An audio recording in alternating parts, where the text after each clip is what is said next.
بسم الله الرحمن الرحيم الحمد لله رب العالمين والصلاة والسلام على أشرف المرسلين سيدنا ومولانا محمد صلى الله عليه وسلم. السلام عليكم ورحمة الله وبركاته. waxaan halkan ka salaamayaa dhammaan Soomaali Maxamed meel walba ay joogaan. waxa halka inooga sii socon doona insha Allah gabayadii diiniga ahaa ee taxanaha waxa gabayga maanta leeyahay eebaha dhowrsoon wuxuuna ka hadlayaa alle awoodiisa weyn subxaanahu wa ta'ala wuxuuna ku bilaamayaa insha Allah sidan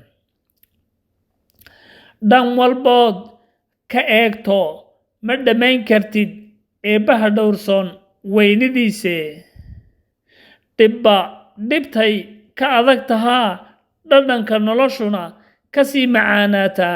dhuuxna u yeesha cibaadade eebow dhimirkayagu keeni maayo aqoontaada dhumucda weyne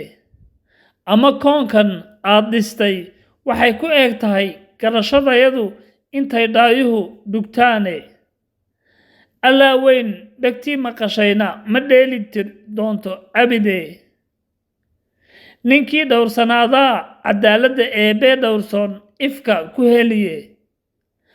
aakhirana dhami xawdka rasuulkoo dhan joogi rasuulkii dhowrsanaaye dhadhalaalka adduun alla ugama dhigna wax macno ku fadhiyee allow marka iil lana dhinac dhigo kafan ka dhalaal badan xariirta oo cadar lagu dhajiyo iyo udgoon eebow dhalaarta awooddaada dhammaystiran nagu ilaali eebow jidka siraad kuwii sidii ilbidhiqsi u dhaafa naga yeel eebow dharaarta dhuuni waxna tarayn na badbaadi dhan walbood ka eegto ma dhamayn kartid eebbaha dhowrsoon weynidiise dhibtay ka adag tahaa dhadhanka noloshuna ka macaanaataa dhuuxna u yeesha cibaadada